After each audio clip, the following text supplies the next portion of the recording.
So thank you very much for that introduction. Good afternoon, everybody. I promise I won't take much of your time.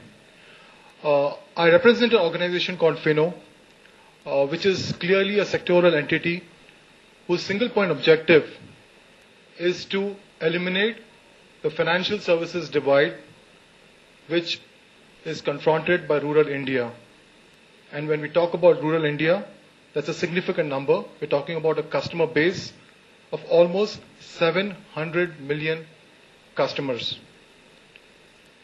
Whilst going through multiple case studies in terms of international successful implementable models as far as e-governance is concerned, what we at FINO are looking at and our single point objective is to draw upon all the international best practices and create a fusion between both the Indian success stories and the international success stories and make a model which is available to all the stakeholders who are participating in the e-governance initiatives, be it the government, or be it banks, and ensure that we create an end-to-end platform for them to able to transact and deliver the services on an end-to-end basis. I was just going through one of the case studies internationally in the country of Mexico. The country of Mexico initiated the e-procurement model way back in the year 1999, wherein all the government services, it was a mandate from the government that all procurement services would have to go through an e-procurement platform. In the year 2001, one of the journalists decided to access this website and go through the various archives of all the purchase orders that were issued by this government. And he came across a very, very startling discovery.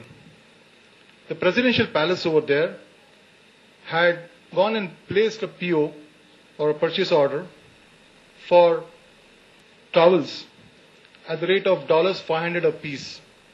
Now this became a national uproar to an extent that the president himself had to almost lost his job.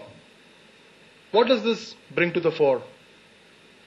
First thing, it met the government stated objectives in terms of e-governance, in terms of transparency, bringing efficiencies and accountability.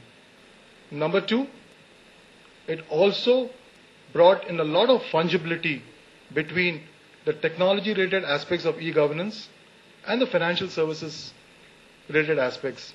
Because without an end-to-end platform, this success story would not have been possible. We then came down to the Indian context.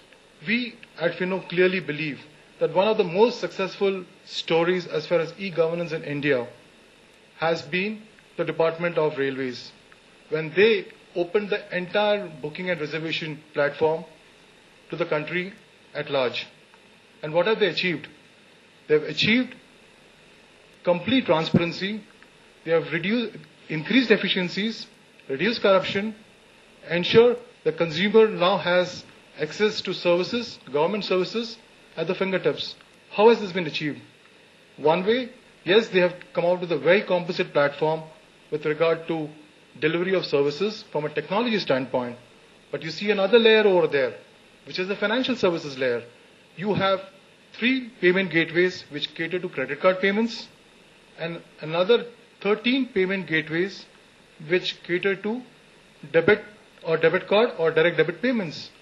And this today, in terms of rupee terms, translates to almost 6 to 7 crores on a daily basis in terms of the value of transactions that are being done.